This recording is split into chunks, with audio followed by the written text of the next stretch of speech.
first period, you're in a point of the game in the third period where you could probably do with another one. What if I offered you a timeout, but it would cost 30 seconds? As in, literally take 30 seconds off the clock. Would you do it? Oh, right, okay, so I'm losing, and I want to call a timeout to chat over me empty net play. Yeah, it's 1 minute 30 on the clock. You pulled your netminder, but you want an extra timeout, and so the referee goes, you can have your timeout, but that clock will now say 1 minute rather than 1 minute 30. Is it worth 30 seconds? It's worth the winning team doing that. Yeah, absolutely. Or does the winning team have to put 30 seconds back on? Yeah, if the winning team wants it, they have to okay. put 30 seconds back on. In the event of a tie, nothing changes. Okay, yeah.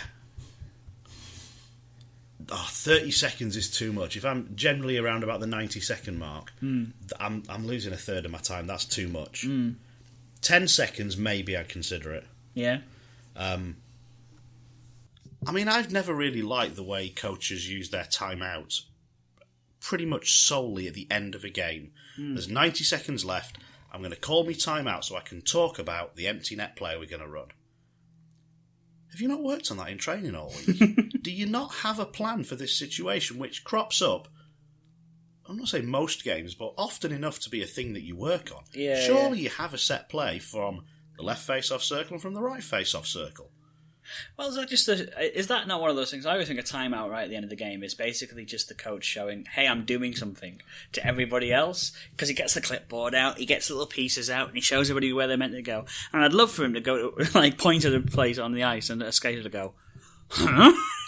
But in the NFL, when they call timeout, the quarterback goes across and the coach is saying, which play we run? We'll run this play. And then he goes back and says, we're running this play. Oh, everybody knows what that play is. You know, in basketball where there's a point, would basically just scream a number and that's the play we're doing next. Yeah, and everyone knows what it is.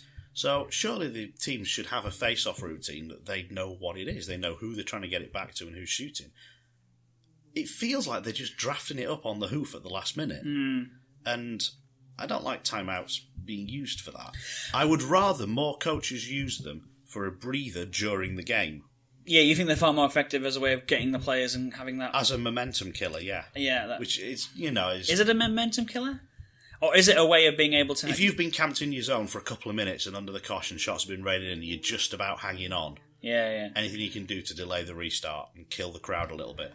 I mean, that's what they argue about TV timeouts and teddy bear tosses. They say, kills momentum, doesn't it? No, I've got an issue with teddy bear tossers. Do you, mate?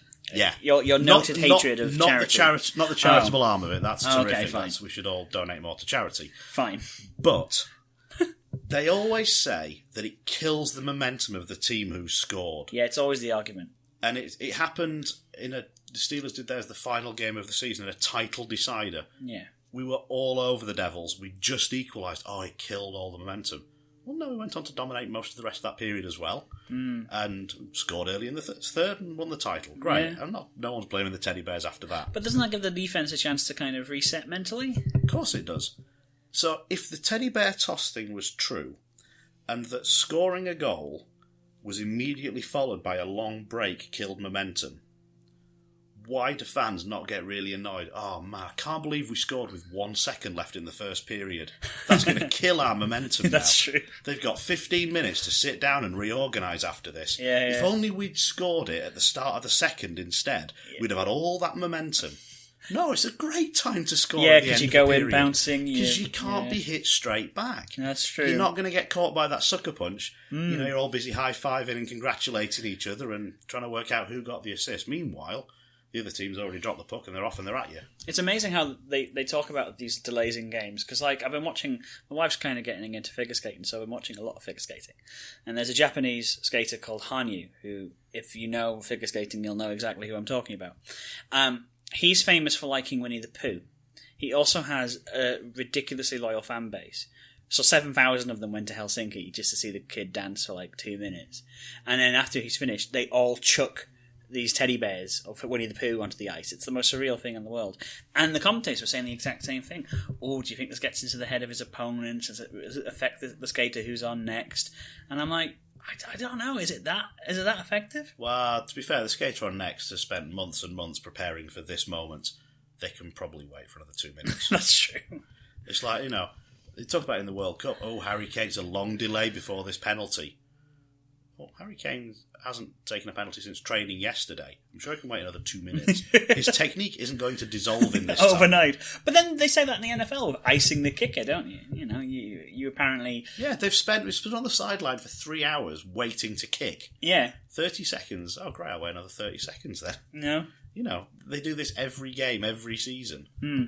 And, oh no, I've got to wait a bit longer. They're expecting it to be called. So you think the timeout is far more useful just as a kind of no more, no less than a breather, not a momentum Absolutely. killer. It's just a breather. 30 seconds where your coach can give you a bit of a minor telling off.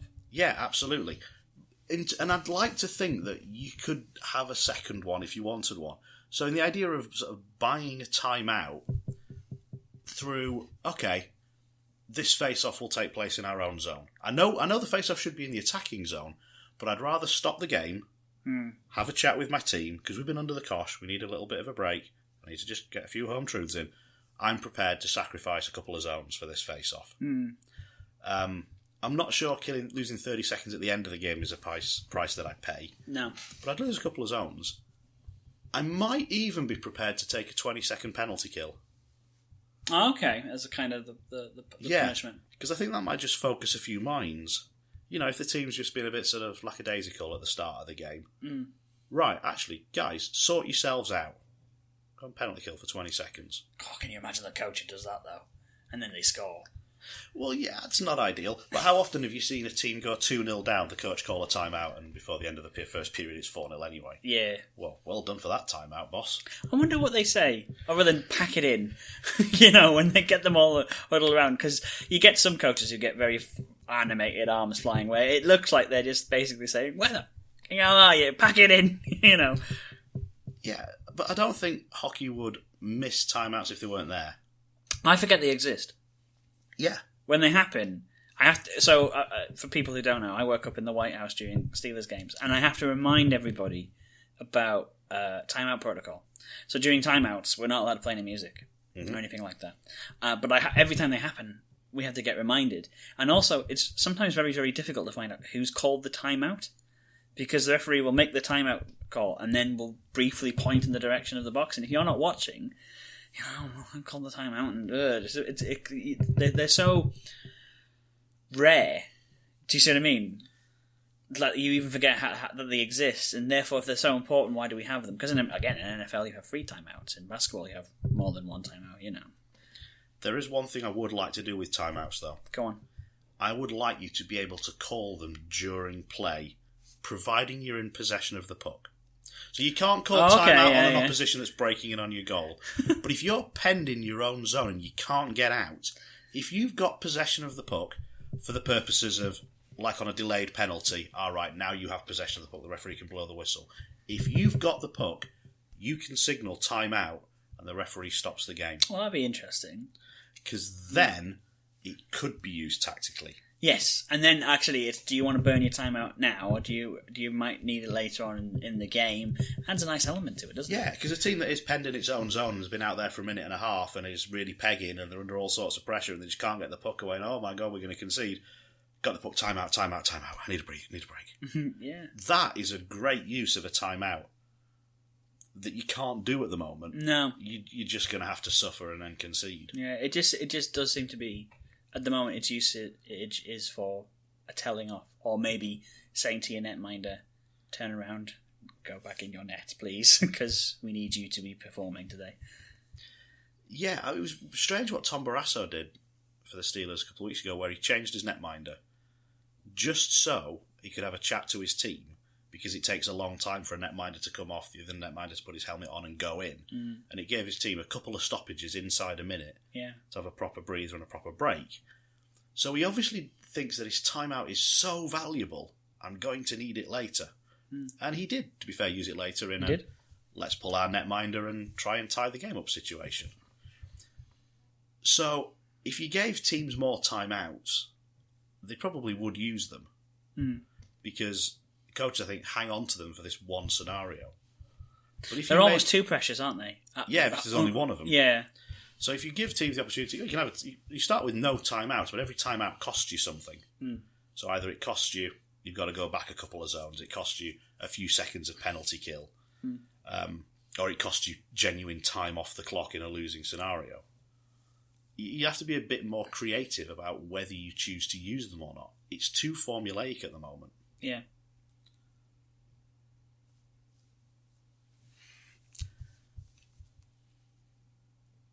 So that's it for another episode of Hockey Hypothetical.